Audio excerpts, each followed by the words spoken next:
KTTeeV, giving you what you need. Motivation, education unleashed. H-Town representing, we forever keep it rolling. Join the conversation with inspirational stories. Thought-provoking, feel that energy. Kendrick Thomas aiming to lift the community. True indeed, tune in, come and see. Giving you what you need. KTTeeV, let's go. KTTeeV.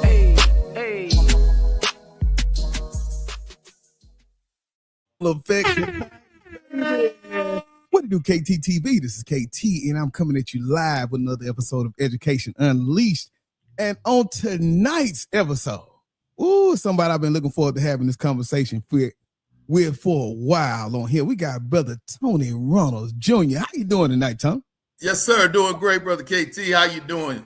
Look, man, I won't complain. As I stated, I was excited about getting this done because we've been looking to have this conversation for a while. So I know it's going to be so many great jewels dropped tonight, so much information for the masses, man. So just really looking forward to a great conversation tonight. Oh, man, I'm excited. I'm glad to be here on KTTeeV. Hey, look, we getting up in the building. So now, yes, man, sir. I know for the people that don't know, we do have a couple connections. Of course, as we talked about tonight, there's education, yes, there's sir. Leadership, but we are also fraternity brothers and proud members of the Omega Phi. I mean, Omega Psi Phi. My God, I just said the wrong thing. They're reading it. Omega Psi Phi Fraternity Incorporated. Root to the bros. Root to the good bros. Look, man, you know, Conclave just came and yes, sir. Hey, man. Root to the good bros, man. Shout out, man. Look, man, we have Line brothers all down there. Hey, what an experience, man. We had a good time. It was a wonderful time. Now, so I already know this conversation can go in about 10 different ways. It's just almost jumped off into the clave right there. Yeah. But for those that don't know, let me give you a context about the man sitting with me tonight. Mm-hmm. Tony has spent more than 32 years in public education. And when I say he's been seeing education from almost every seat, I mean that. So I'm going to just run it down. You tell me. Middle school science teacher. Yes, sir. Check. High school science teacher. Yes, sir. Check. Biology and chemistry. Assistant principal. Yes, sir. Lead assistant principal. Yes, sir. Associate principal. Yes, sir. High school principal. High school principal. Assistant superintendent secondary school. Mm-hmm. And now district level administrator. Yes, sir. Come on, man. Look, man, multiple Texas school systems and being a part of some impressive outcomes, right? Including 100% graduation rate. Yeah. Strong college, career, and military readiness. And we know how important that CCMR is these days. That was one of my proudest moments as a principal, 100% graduation rate for 4 consecutive years, and then also an A rated on college and career military readiness. So, you know, I wave that banner every time I get an opportunity because the kids and the teachers and the staff did it. So. Yes, sir. And that's what it is, man, preparing our youngsters, man. But it takes that team and that leader, man. It got to be, as Jocko say, extreme ownership. Right. You know how it go. Look, so now, I'm not going to keep going on about the resume because that's not the conversation I want to have. So I want people to meet you, and I want to know what 32 years have taught you through this. And so as tonight, y'all, we're going to talk about students. We're going to talk about leadership, about service, brotherhood, our young men, and maybe some things you know today that you wish somebody had told you 32 years ago.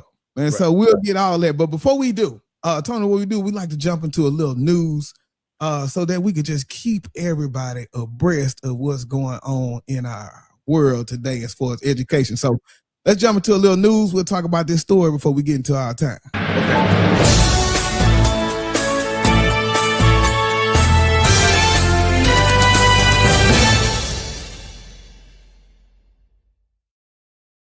So I want to get into the news story. Oh, but wait a minute. I got to get the story out. Oh, my God. This is crazy. Hold on, wait a minute. Let me get the story real quick. So basically, I like to pull it up. I got what it is in paper. Let me see if I can get this story pulled up because I really wanted us to talk about the other side of not getting that 100% graduation rate. And so we got a school down in Austin, That didn't do too good, man. So let me see if I can find it.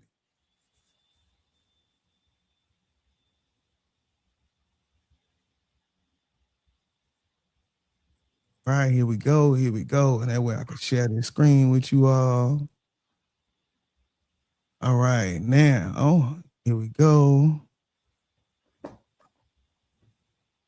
So, all right, here we go. Courtesy of KXAN News.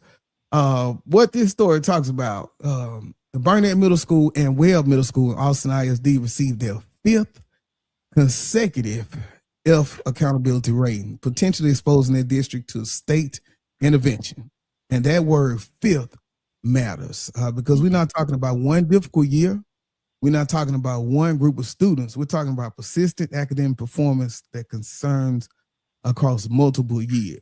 And so for those that don't know, under Texas accountability law, that can carry consequences that extend beyond the individual campuses, including the possibility of significant state intervention. So now here's what I don't want to do tonight. I don't want to sit here in Houston and pretend we know everything happening inside those 2 schools in Austin. We don't. Because anybody who has actually worked in the schools knows there can be a lot behind accountability rating. Am I telling the truth, Brother Thomas? Yes, sir. Yes, sir. Yeah. So when we think about staff and attendance, student mobility, poverty, leadership turnover, instruction, resources, school culture, community conditions, so many variables. But here's where I think the conversation getting interesting. At what point does persistent campus failure become a leadership issue rather than simply a campus performance issue? And so, what'd you say? Talk to me. I'll jump on that. I'm not familiar with the 2 Austin schools, but I'm familiar with the accountability system and the rating system. And what typically happens when a school or school district has an F rating, that typically is not a kid problem. A lot of times it's easy to blame the kids. That's a programs problem, a systems problem, or a lack thereof, a lack of leadership, turnover, mobility. There are many factors that come into play when a campus is F, because when you start talking about an F, that means that they weren't showing growth and that campus wasn't being successful. Typically, when I've seen F campuses is for high principal turnover, teacher turnover from the district. They're sending a new principal. And what you have to understand is like turning a ship. It doesn't happen overnight. You can't turn the ship, just make a hard turn like that. It takes a little while to turn that ship, but you have to align and put some systems in place. You have to structure that curriculum. And see, that's what happens a lot of times. I go in and help support at-risk campuses or campuses that are not being successful. 9 times out of 10, most of the time, there's not an aligned curriculum for the students to follow. And a lot of times the teachers don't know what to teach. Pretty much, if you get in a game, you need to know the rules of the game. We have an assessed curriculum. Oftentimes, we have teachers that are teaching, and they're teaching their heart out, but they're teaching things that the students are not being assessed on. So you're putting the students at a disadvantage right there, first and foremost. So, and there are other factors that come into play. But most of the time, F-rated campus, in my experience, is not a kid issue. That's a systems issue. That's an adult issue where they have to be restructured. You got to put people in there that are just basically warriors that are going to do whatever it takes to help those students be successful. And for me, here's the last part of this that really I think is important. When we say a school received an F, we got to understand there are children sitting inside that building, and those children don't get those years back. Right. They can't. So while we debate accountability systems, we talk interventions, governance, who's responsible? And we still have an obligation into those students today. And so I think the accountability conversation is important, but ultimately these students are the ones living with those consequences of absolutely work. And that's the sad part about that. Brother Thomas, let me put this out here for the listeners. If your child is not feeling well and is consistently being sick and you don't know what's wrong with her, what are you going to do? You're going to take your child to the doctor to find out what's going on with it. In every other system and profession, we do a diagnosis and we find out what the problem is. Then we come up with solutions to address those problems or issues. we're not going to let our child suffer. We're going to take our child to the doctor to run tests to find out what's going on with our child. We have to do that at those low performing schools. We have to find out what's the root of the problem, because our kids are suffering. You wouldn't want your child in the F campus for 4-5 consecutive years. I wouldn't, you wouldn't, and nobody else. So those parents in those school systems, they don't want that either. They don't want I want to be a part of an F campus. So we have to do everything possible to salvage those students in their education. Yes, sir. Does that make sense on that? Most definitely does. Yeah. All right. So that was pretty much that news right there. Yeah. We dropped down. That was some good conversation. I put that right there. I want to say something in history. We're in a new time now, too. In over 32 years, I can count on one hand how many school districts and campuses have been taken over by the state. Most of the time when school districts are taken over, 9 times out of 10 is because of finance. Now you see a trend for taking over campuses because of academics. You see it more. I've seen it more in the last 5 years than I've ever seen in over 30 years. They're not just taking over school districts. State of Texas, the TA is not taking over school districts just on the basis of poor finances. They're looking at grades, finance, and everything, and they're taking over these school districts. They're taking them over. They're bringing in conservators because of low performance. Yeah, definitely. All right, man. Let's get into a few comments real quick here. Okay. We got the boss lady, Dr. We got Dr. Robinson in the building. Good evening, distinguished gentlemen. What an honor to know both of you as administrators and great men. Tony Runnels. And I go all the way back to Taylor High School in 2006 as rough APs. Come on, man. Mindy Roberts, Dr. Robinson. Dr. Robinson. Big shouts I had to get at. And then we got Toya. She got them poodles in the building today. What's going on here? Look. All right, man. So what we'll do, let's jump into a quick break. And then what we'll do, I want to get into more of our conversation tonight. So yeah, man, let's take a quick one. Oh, we're gonna have a good time.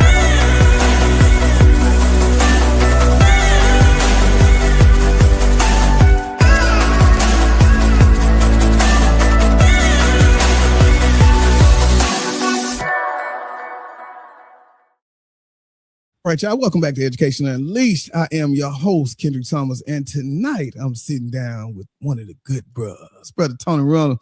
Look, y'all don't understand how this man changed my life, man. Y'all, I wish y'all could understand, man. Now, man, Brother Tony, let's get into your story, man.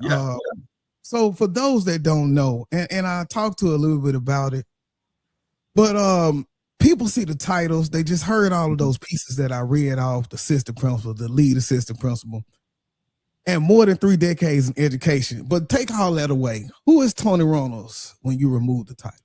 When you remove the titles, Tony Runnels is just a little small country boy from Silsbee, Texas. I grew up in Southeast Texas. Silsbee is 10 miles north of Beaumont, Texas. I had a loving childhood. Silsbee is a close-knit community. We had support in the community, and the churches grew up in the church. And I grew up in a situation where we had a lot of retirees and people from, segregation that went into integration and then retired. But I grew up with professionals, teachers, lawyers and people that were, pre-integration, and they were very supportive. They were active in the community. They taught us, they encouraged us. I mean, we were expected to go out and be successful. I always laugh. I tell people, I didn't know I was poor until I got to college. I saw people driving fancy cars and all that, because my family, they exposed us to so much. I can never forget 8th grade changed my life. I went to Washington, D.C. and went to the nation's capital, went to the White House, laid the wreath on the tomb of the unknown soldier. And I was sitting there and I said, man, it's a different world than just in my little box in Southeast Texas. And that really inspired me to do great things. But I had tremendous support from my parents, my grandparents, had a loving community, and we were just instilled. It was a community effort. They always checked on you. How you doing? I was real big in athletics and sports. So they check on you. They come to the games. And we really pushed education in my childhood, in my community. So I have that passion in me that I do. That's why this is a mission. This is a mission for me. I mean, this is a ministry for me, working with children, because people poured into me as a kid. Yeah, and that's who you are. You know, I'm an old country boy. I'm good. I love the barbecue. I love to get out there and have a good time. I'm a pit master. Anybody that knows me know I like the barbecue. So yeah, Texas, man. Yeah. So now you started your career as a middle school science teacher, and just thinking back to them days. Yeah. What did that young teacher believe about students that the district leader sitting here today still believe? The one thing, my whys never changed. I always believe in success. I always believe that we can be great. We never give up. We can do it. We can make it happen. It goes back even from Little League. My dad was my favorite coach in Little League. And man, he said, you can do it. You know, he taught me how to hit a curveball. Hey, get back up there, dust yourself off, get back in there. We can do this together. He said, I can't hit the ball for you, but I can help you. That's what I do for the kids. And as a middle school, to this day, in over 30 years, my favorite job that I've ever had, I've been an assistant superintendent, a high school principal. I've had a great career. I've loved every bit of it. But my favorite job was down in Beaumont, Texas. I was that middle school science teacher, and I was a football coach. And to this day, those kids still call me Coach Runnels and keep in touch with me. And those, you know, I'm getting old now, man. My first group of kids, they're in their mid-40s now. So, it was really a great, we were at an old school, Crockett Middle School, the oldest school in Beaumont, Texas. And man, it was low performing. It was at that time, I didn't know anything about economically disadvantaged or at risk. I just knew the scores were low, and I knew, you know, we had great kids, we had great teachers. And Mr. Clifford Hardman gave me a chance. He hired 10 of us, 10 African-American males. We were all under 30 years old. And he hired us in, and he trained us and told us to go in and care for kids. And he said, he's going to train us. He said, if you're willing to learn, I'm going to teach you. And he trained us. And man, we turned that in 3 years. We went from low performing to recognized. So, I mean, that was just a turnaround story. And that's the, you know, one of the toughest neighborhoods in Beaumont, Texas, and able to have that success. I'll never forget that. That was my favorite job that I've ever had, because we made a difference. We made a difference right there. You always want to say, am I making a difference? You ask yourself, am I changing? Am I moving the needle? We were able to do that academically, athletic. You know, many of those kids went on to be doctors, lawyers. Some of them played in the NFL. We had like 4 students that made the NFL, you know, that I coached. You know, some of those students are still teaching to this day. Some of them are in the healthcare profession. So just really a tremendous thing that we had in that period in the 90s in Beaumont, Texas. So that was my favorite job. Great group of kids, great group of individuals. And we really made some changes. You know, Mr. Hardeman is deceased, the principal, but his legacy lives on. And we were able to build a new school there. It's still standing. It's called Martin Luther King Junior High, Martin Luther King Junior Middle School. So proud of that success and legacy we left. In that BMT, man. Look, we got some people say, Big Money, Texas. Yeah, that's my hometown here. All right. I see the C's on there. She's Beaumont Central Jaguar. I see her. Okay, yeah. And she say that's amazing work, Jake.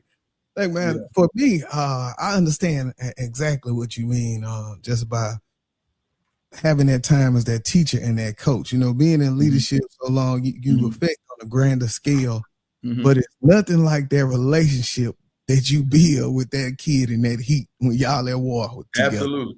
You know, so I totally understand it. So that was going to be kind of my next question, but I think you pretty much summed it up. It was just, you know, we started this out, man. We say we want to work, and we had no idea of how that passion will really impact our lives and take us everywhere. And so what moment for you was it that education simply stopped being a career and it really became a part of the purpose?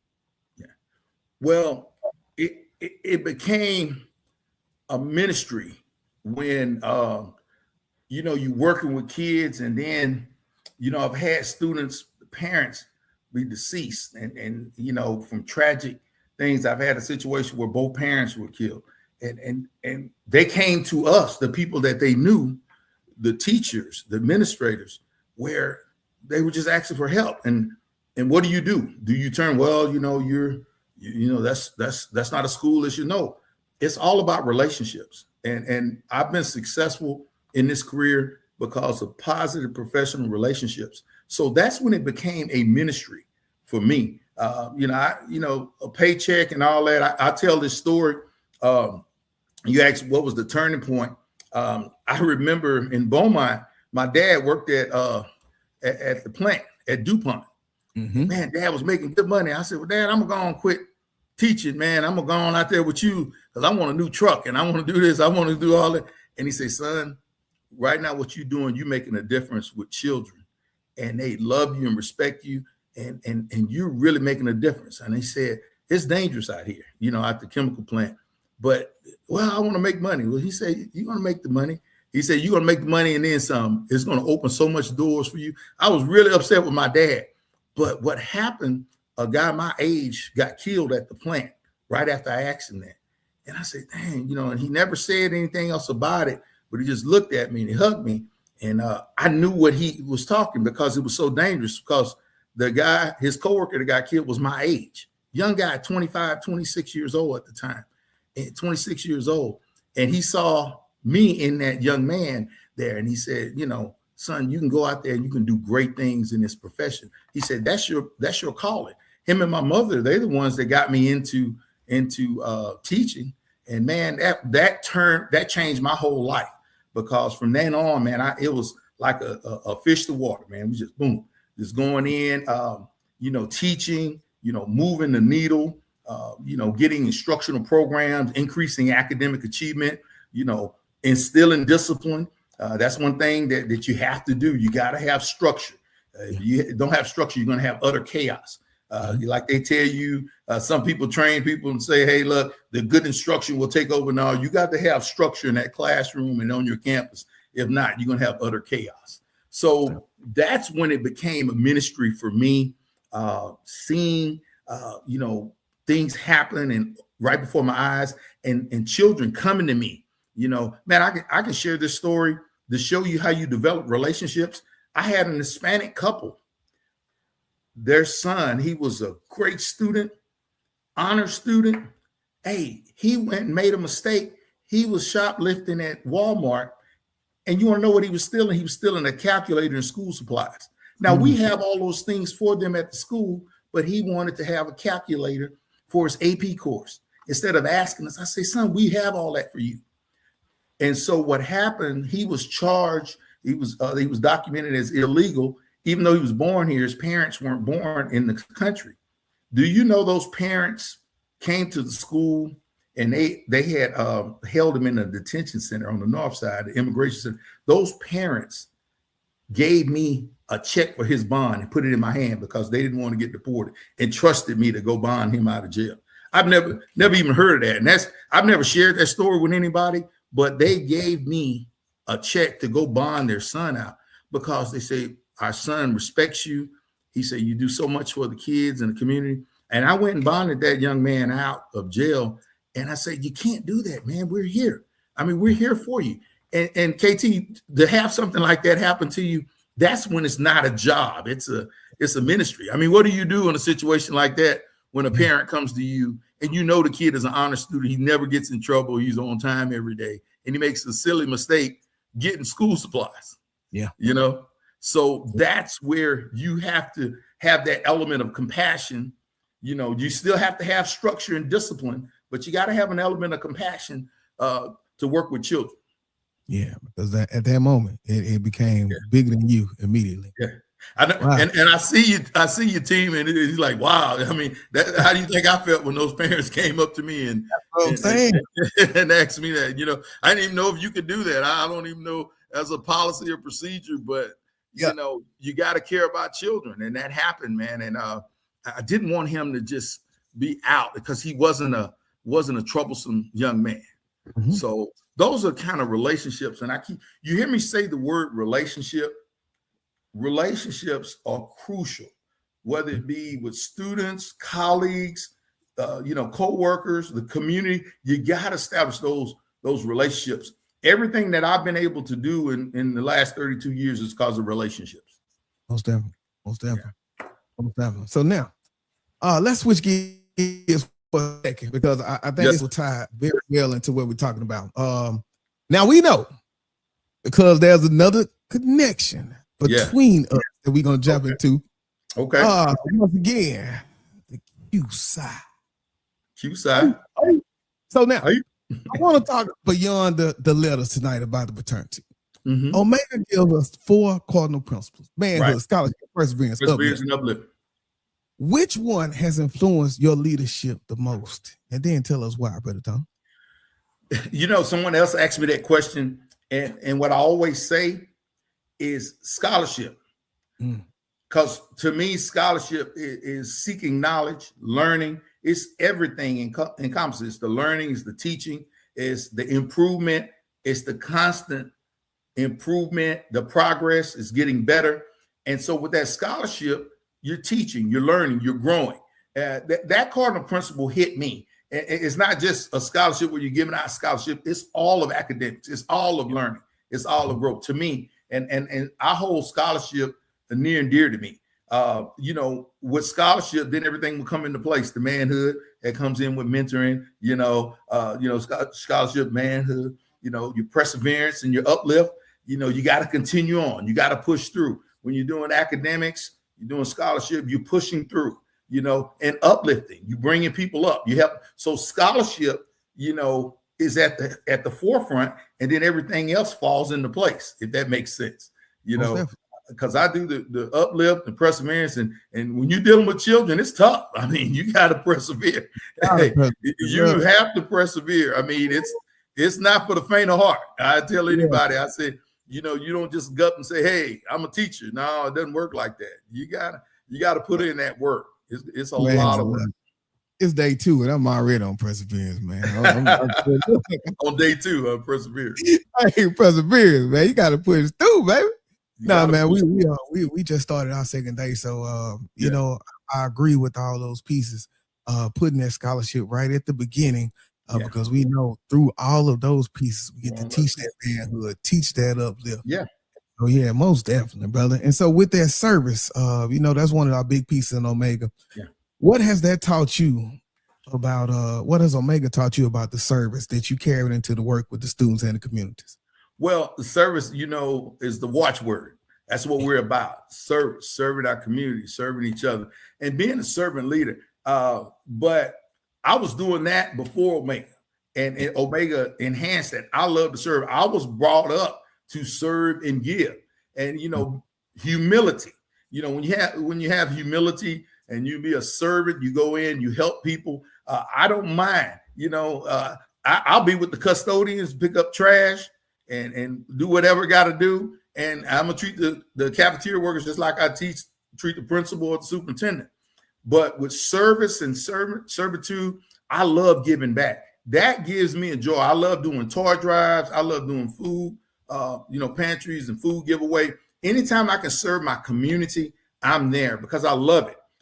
That's one thing that Omega Psi Phi does, and the service, getting out in the community. We do something called Pack Grocery every year. One of the chapter brothers started that. We give out groceries, free Christmas groceries for Christmas every year. We go to HEB and we do that. We do the Thanksgiving Shekinah project where we give out Thanksgiving feast. We fed like 500 families last Thanksgiving. I love doing those type of activities. I love giving the giveaways at the school where we can go and donate. I love doing that at church. We just did the backpack drive for back to school. So anytime you can do service to your community, to children, I love that. And just to see the eyes of children when you can give them that lifeline, because you never know, man, you're helping out. You might have the next state representative, the next mayor, the next congressman.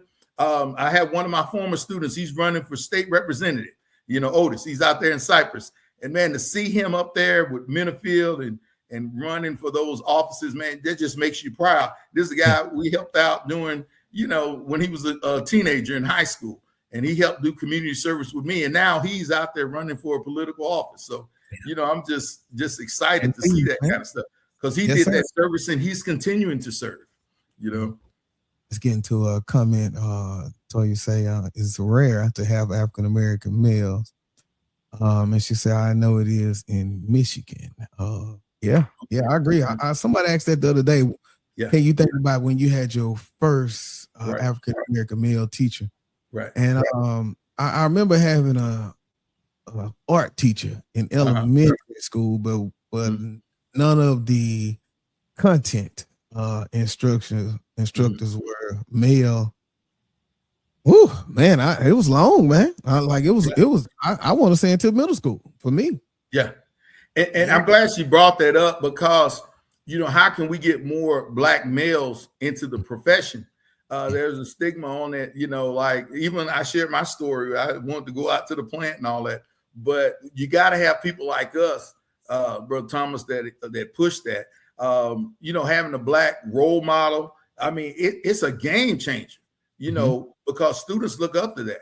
I know with me, I had a couple Black teachers in elementary, but understand a lot of those teachers were at retirement age, coming from, segregation. Then when they integrated, we were in elementary schools and some of those teachers were at retirement age. But when I got to high school, I didn't have a lot of Black male teachers. Yeah. I had some in elementary school when I was smaller, but I didn't have a lot of Black male teachers until I went to Prairie View. And then I had professors, at a historic HBCU. But to answer your question, no, I didn't. I had some in the elementary and a few in middle school, but in high school, I didn't have a lot of Black male teachers.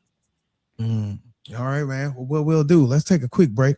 Okay. And when we get back, I want to jump into a little of this leadership and let's talk about what we do. And leadership is hard for us. We'll be right back, y'all.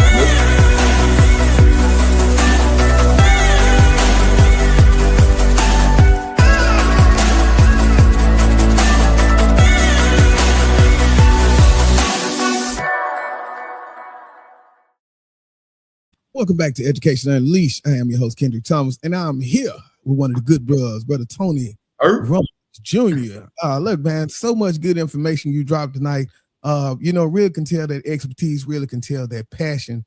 And we already know that it is all about the people and the future that we're trying to build. So I don't want the part, now I do. I want the part where, you go to school to be a leader. You go through your classes, you take all your internships, but they don't put this in the textbook. So after 32 years in the game, I just want to ask, what's one difficult leadership lesson you had to learn through experience rather than through a certification program, graduate school, or a textbook?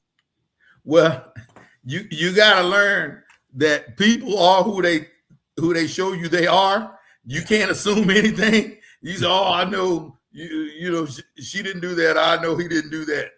You can't always say that. You have to trust, but confirm, and you have to investigate. So I learned that in 32 years. I've kind of got bit a couple of times. You assume that, oh, this couldn't happen, and surely that teacher didn't do that, or that student didn't do that, and you find out, yes, they did do that. And then some. So, in leadership, you have to look at both sides.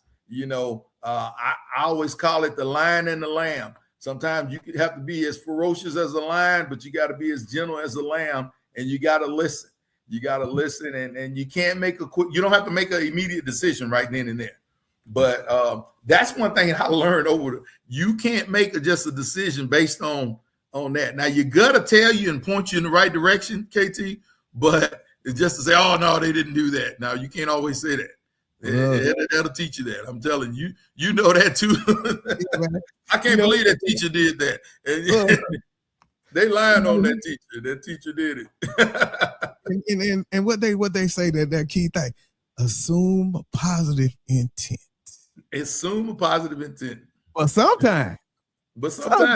Sometimes. Look, I know it wasn't that positive in this decision. It ain't always in the book. It ain't always in the book. And we keeping it real on this show. That's why I love your show. We keeping it real. That's all right. So now, man, principals have teachers who need support, students who need advocacy, parents who need answers, district expectations, and results they're responsible for producing. Right.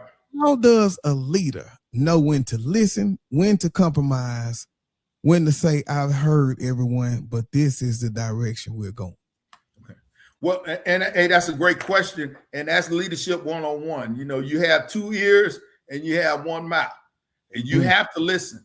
But what you have to do is surround yourself around effective, quality people, people that you trust, people that you establish what? Relationships with. Okay.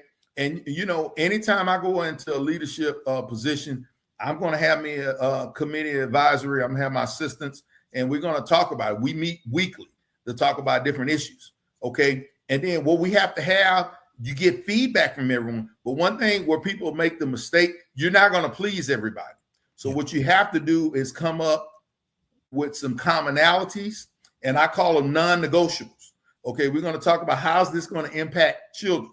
Now, one thing that people don't like, what's best for children is not always comfortable for adults. So you want to write that down.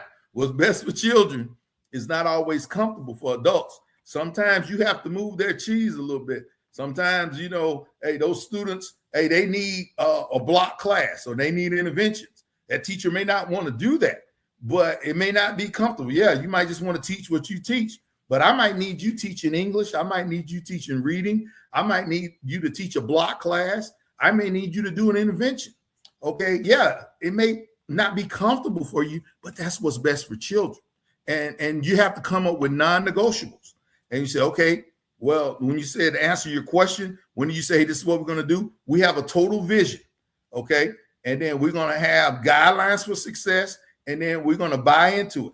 Okay. When everybody buy into it, I always do a theme. You know, it's real cool. I used to do these cheesy themes, you know, and, you know, one year I had Ain't No Stopping Us Now. I had the music, everybody playing, and, you know, we're taking it, you know, moving to the top and, you know, moving on up. You know, you always have little themes, but the commonalities that we have, hey, we're going to be at the doors. We're going to have bell-to-bell instruction. Hey, we're not going to have tardies in here. We're not going to have classroom disruptions. These are non-negotiables. Yeah. Okay. And the kids need to know that too. The kids need to know, hey, this is our social contract. I'm big on social contract. This is how we're going to interact with each other. We're going to treat each other with respect, but these are the non-negotiables. Come hell or high water, this is what's going to happen on this campus. And then if they're not buying into the system, what we're talking to help students get better, then we can encourage them to pursue opportunities elsewhere. Okay. Yeah. But this is what we're going to do. This is what our kids need. So to answer your question, that's how you direct them, because what happens, you're not going to please everybody, but you do have to get feedback. You got to listen to your people.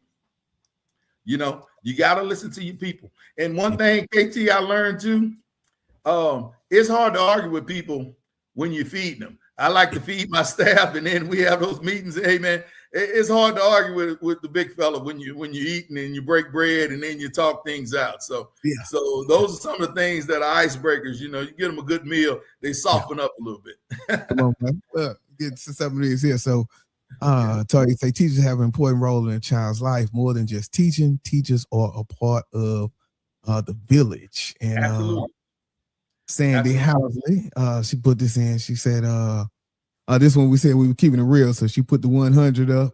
Yeah, that's what she calls me, Big 100. Yeah, she's one of my assistant principals. She always she hear me, she makes fun of me all the time. She says it's non-negotiable. They make fun of me. She say most thankless rewarding job ever. Period. I'm with you on that one. All right, man. So now get into that, and you know, just talking about keeping them on the hook comes that accountability. And so you describe yourself as a servant leader, and I do the same. So I know where we're coming from. But sometimes people hear servant leader and interpret that as being soft. Right. So what does servant leadership look like to you when somebody has to be held accountable? Well, you have to have those courageous conversations. If you heard me, remember I said earlier, I call it the lion and the lamb. Yeah. You know, you can be respectful, and, you know, sometimes, you know, you can talk to them and you can have that conversation, but sometimes you have to be direct and you tell them these are the expectations, these are the standards, and these are the non-negotiables. So you have to have those, you got to have those courageous conversations with staff, students, and parents. You know, one trend I see now is parents come in and they try to out-talk you. And what is that? They say the squeaky squeaky wheel gets the oil, they make a lot of noise and all that, and that's not going to happen. So when you're ready to talk, you can calm down, and then we're going to have this conversation. But we're not going to be doing the yelling and all that. We don't do that. This is what we're going to discuss it. When you're ready, then we can resume this conversation. But same conversation with staff. A lot of times they get defensive, and then in teachers' defense, a lot of times teachers, they get frustrated. They get frustrated. They get upset. I can tell you, I had a teacher had a breakdown years ago, and I don't know if we can say this on TV, but I'll try to clean it up. KT, she said she was the nicest, sweetest lady, and man, she never caused any problem. One of my best teachers, but she got burned out, and she started cussing in the classroom, and kids came and got me. Quit lying on that teacher. That teacher ain't done that. So she said, "Yeah, I said it. Oh yes, yeah." What I did, she had never showed that behavior before, and I got her a sub and brought her in my office and got her calm down. And she just had, she had enough. Now that's not acceptable, and it's not going to be tolerated. But I'm not going to make the situation better going in there yelling at her in front of all the kids. You understand what I'm saying? Mm-hmm. So yeah, everything those kids said, she said. And but she had got burned out. So it's the lion and the lamb. Now, it wouldn't be appropriate for me to go harsh on her and yell at her. And I told her, you can't do that. We don't do that. We don't talk to children like that. That's never acceptable. We don't let them talk to us like that. But by the same token, I didn't, yell at her in front of everybody. But I pulled her. You praise in public and you reprimand in private. Most definitely. That's how it go, man. All right, let's take one more break. And when we get back, I want to kind of start landing this plane, but we got to talk about our students, our young men, and the legacy that we are leaving as educators today. All right, so y'all, we'll be right back.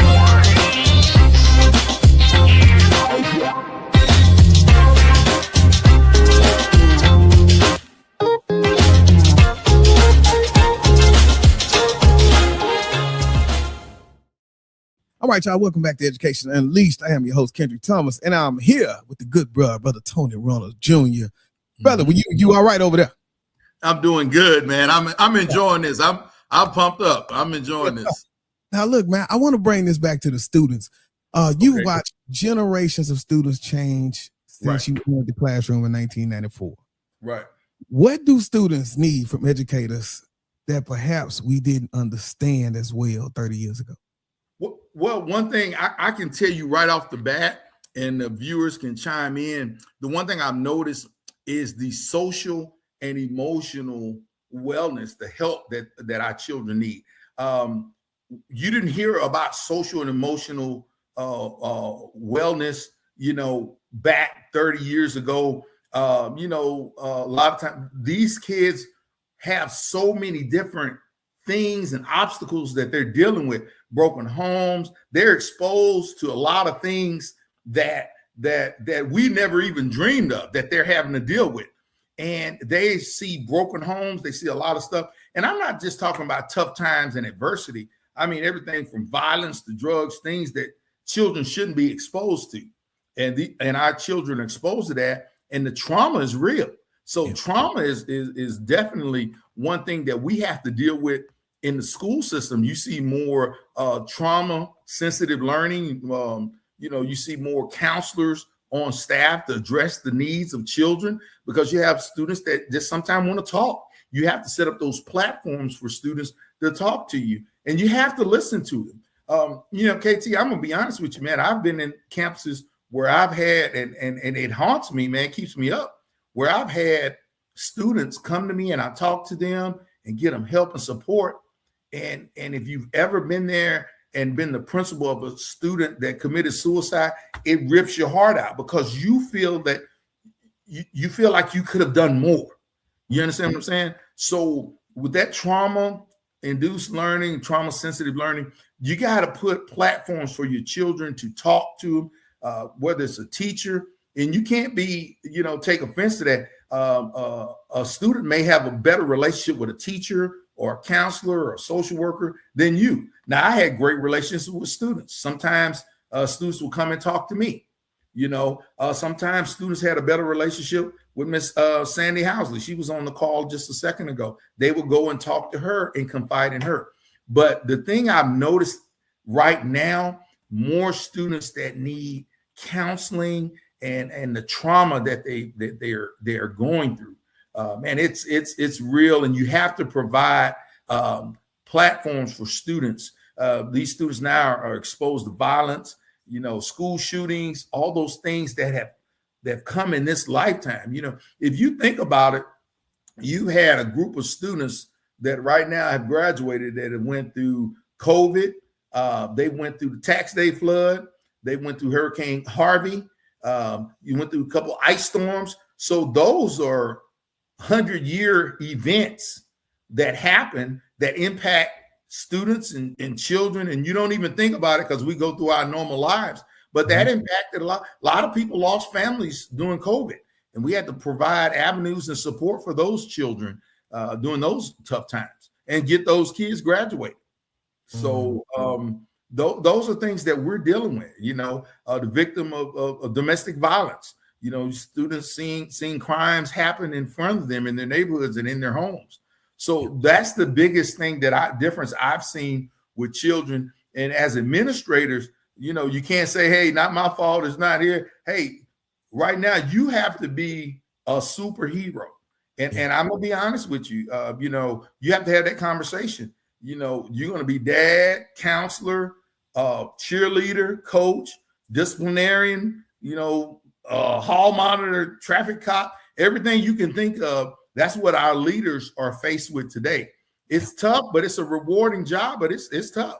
It's not for the faint of heart. And I know you don't need me telling you that either. You do it every day, but that's one of the things, team, that I've seen in the last, and I think the viewers would agree that are working in public education, they would agree with that. It's a different time.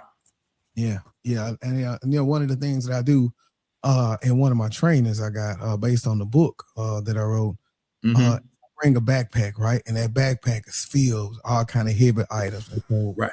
A lot about we see what's on the outside of that kid. We see the anger, the frustration, but then you really know without learning that kid what's inside that backpack. Right. And so have somebody come and put it on and it's heavy. And so then now we're talking about what could be in that backpack. And so I agree, man, we have to get that SEL. I had Dr. Robinson on. And so that's what he talked about last week, was all about restorative circles, building those relationships, all of those pieces.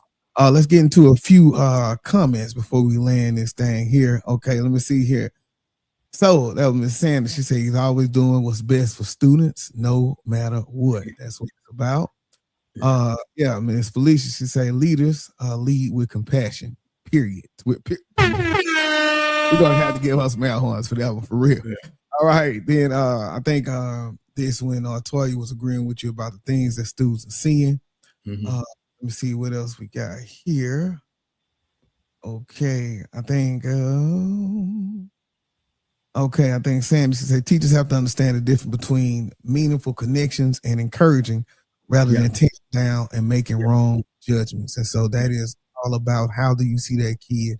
We talked about my friend said it as he was training a teacher.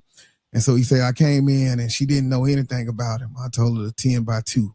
So just spending 2 minutes, talking to the kids, all little pieces. So let me see here. The greater issue is parents were more into parenting with school rather than just getting rid of their kids. That was it.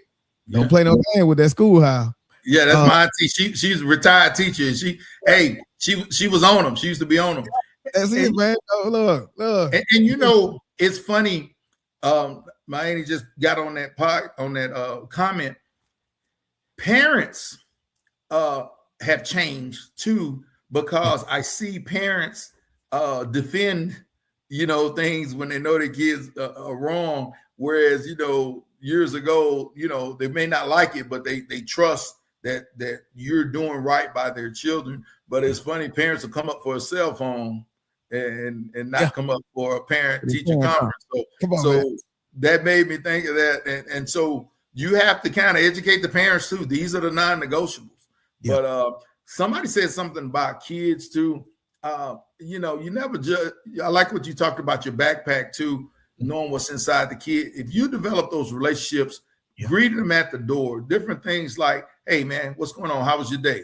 Get you some kind of routine. I remember when I was teaching, I had the fist bump. You know, everybody had the little dap, you know, had the little snap of the finger or whatever your thing is. And, you know, you ask them if they playing sports, that was easy. You'd ask them about the game or if they're in the band or even if they do different things. I had guys that are doing rodeo and they were cattle ropers and man, they were really good. And you talk about that.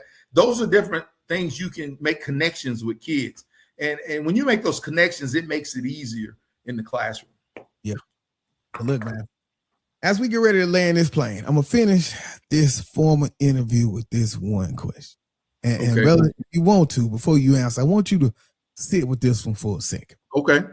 When this career is eventually over, we talking positions are gone, the offices belong to somebody else's name on the door.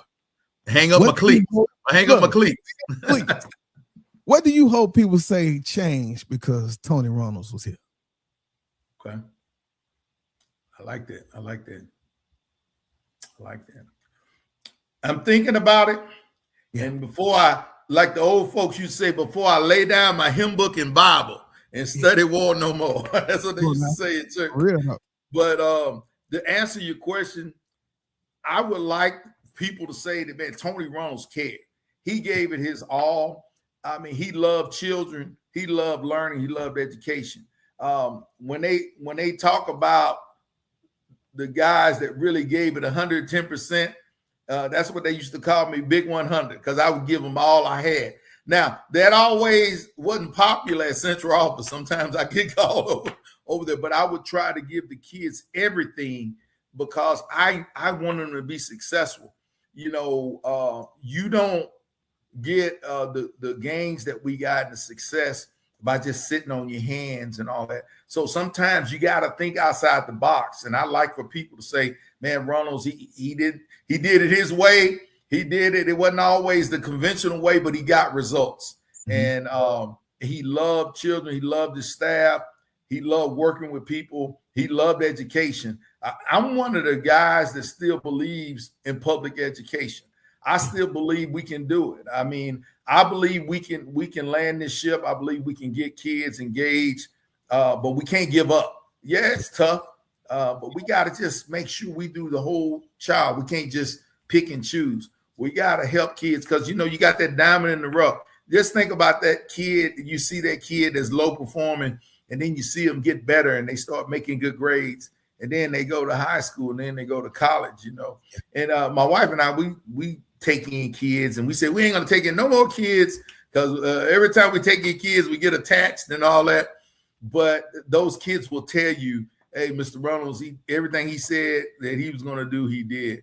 And to go, my legacy is right now, I'm living it right now to see kids invite me to graduations and to the weddings. And now, shucks, I'm old enough to see their kids in high school now, man. You know, so, you know, I walked in and I saw a former student. His kid was in the 11th grade. I'm like, wow, you know, one of my former football players. And so they have children that are in high school. So, and everybody, it's a respect thing. So I hope when it's said and done and I hang it up that they say, hey, he cared. He gave his best. He was 100. He was the big 100. He gave it everything he had, and he was there. He was present. He was present for the kids. He was present for the staff, and he was a resource. He was a good man. And I like to say that he was a good man. He was a good role model. I would like for people to say that. That's it, brother. Well, look, man, I appreciate that that answer. Like you say, that's what we want, man. Just for people to understand, like we laid it all on the line until it was time not to, you know. And so that's very important, man. Yeah. But all right, brother. Now we've been serious long enough. Yes. So we did our interview, but you got to go through this rapid fire with me, man. So come on, bring it on. Come on. I'm gonna set the rules, the non-negotiables. We can't have no superintendent answers. We can't do no long drawn out answers. We got to do the first thing comes your mind. Oh, rapid fire. Rapid fire. Look, man. So now, are you ready? Okay, hold on. You say rapid fire. The first thing comes to my mind. First thing come to your mind. All right, let's do it. Hold up. Go hard, or go home. Go home. Go hard, or go home. All right, here we go. Teacher or principal? Principal. Middle school or high school? High school. Classroom walkthroughs, announced or unannounced? Unannounced. Hey, show up. Data or instinct? Data. Data's going to drive instruction. Hey, relationships or results? Relationships. Hey, one word that describes great leadership. Exemplary. Woo! One thing new principals worry about too much. They worry about scores. Don't worry about scores. Don't worry about scores. Hey, winning to take care of itself. Let's do the work. Hey, we win in practice. Winning to take care of itself. Yeah. Come on, man. One thing they don't worry about enough. They don't worry about the little things, taking care of the little things. It's the minor things, getting in the small details. Yeah, the details. Yeah. A teacher from your childhood you still remember. Miss Shirley Ann Johnson. She taught me 8th grade U.S. history. Took me to Washington, D.C., showed me the White House, showed me everything. She's gone on to glory, but that was the greatest teacher I ever had. Shirley Ann Johnson. Shout out on here. Girl, I think Shirley Ann Johnson be proud of me right now. Miss Johnson, if you was here, I think you'd be proud of me. Hey, look, just rolling. Hold up, wait a minute. I had one. Hold up. Look, go ahead, Miss Spiller in the building. She say all facts. Look now. Hold up, where we at? What's one cardinal principle of Omega that gets you through the hardest days? Perseverance. Perseverance. We can make it happen. Perseverance. We can make it. Look, I can do this. What's one thing? We made for this. Hey, that which is difficult. Hey, what that is difficult, we do immediately. That's what is impossible. We do twice as fast. Come on, man. Look now. What's one thing every young black male should hear from a successful black man? You can do it. Encouragement, uplift. Hey, you can do it. I believe in you. Every black male should hear, I believe in you. I know you can do it. Oh, most definitely. And finally, finish this sentence. After 32 years in education, I know for sure that. After 32 years of education, I know for sure that we can help our children. I know we can. I refuse to believe that we can give up on them. I know we can help our children be successful. I know we can. We just got to do it together. It's going to take a village. Most definitely, man. And I agree with that. We can't do it by ourselves. Leaders, no one man can do it alone. It takes all of us. It takes all of us together. Yeah, most definitely, man. Well, brother, this has been a good one. And what I appreciate tonight is we didn't just talk about the positions. We talked a lot about the purpose. And so tonight started with a story about two struggling schools and our news story. And I think there's an interconnecting between where we started and where we're ending, because we know that education can become consumed with numbers, ratings, graduation rates, accountability, all of those things that matter. But behind every number, there's a student. Right. Behind every successful school, there are educators doing work most people will never see. And behind every effective leader, there should be a purpose greater than that position. So, Brother Tony, you spent 32 years moving from the classroom to leadership, district leadership. Right. And the one thing that I believe that has come through tonight with you is that leadership changes depending on the seat, but the service should remain the same. Like you say, it's been the same why that full time, man. And so I just want to say, man, thank you for the work that you did tonight. Thank you for coming on Education Unleashed. Your service to students, to leadership, and from one brother to another. Yes, sir. Thank you for continuing to represent those principles, man. Anything you got to say before we close out tonight? Hey, thank you for having me. I just believe that we can do it. When those schools are low performing, I learned something back at Prairie View a long time ago, acronym. McFrazier, my old professor, he taught me, say, in leadership, you can pretty much solve the educational problems by acronym API, assessment, planning, implementation, and evaluation. And you go through that process and you assess what's going on, scores, the culture, the climate. Then you come back and you develop a plan to address that. Then you implement that plan and you evaluate that plan. You see if it's working. If it's not working, you make adjustments and start that process over. That's one thing I would recommend for that school in Austin. I do education consulting also now, and you just try to help them and encourage them, because right now a lot of times it's tough. You feel like you're drowning, but you throw a life raft in them, and we start from the bottom and we just go and build it up. And I have that passion. I believe in public education. I believe it's a lot going on in legislature. That's a whole nother podcast. If you bring me back, we'll talk about the legislature on a different day, but we still can make it. There are budget cuts. I know that we're 90% economically disadvantaged in certain campuses. I know reading proficiency is low. I know the kids are not prepared. I know all those things while we can't, but we got to figure out what we can do to make them successful. And that's where the rubber meets the road. Rubber meets the road. All right. So we got a few comments before we get out of here. Latoya say, great job. Children's lives are better because of you. Thank you. Thank you. And Ms. Tamara say, what's going on, Tamara? I'm proud of both of you leaders.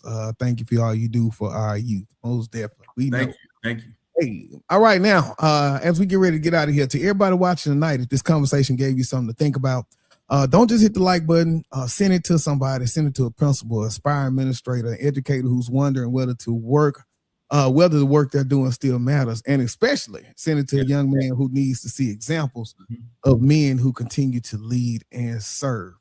Please go back and share this from KTTeeV.com.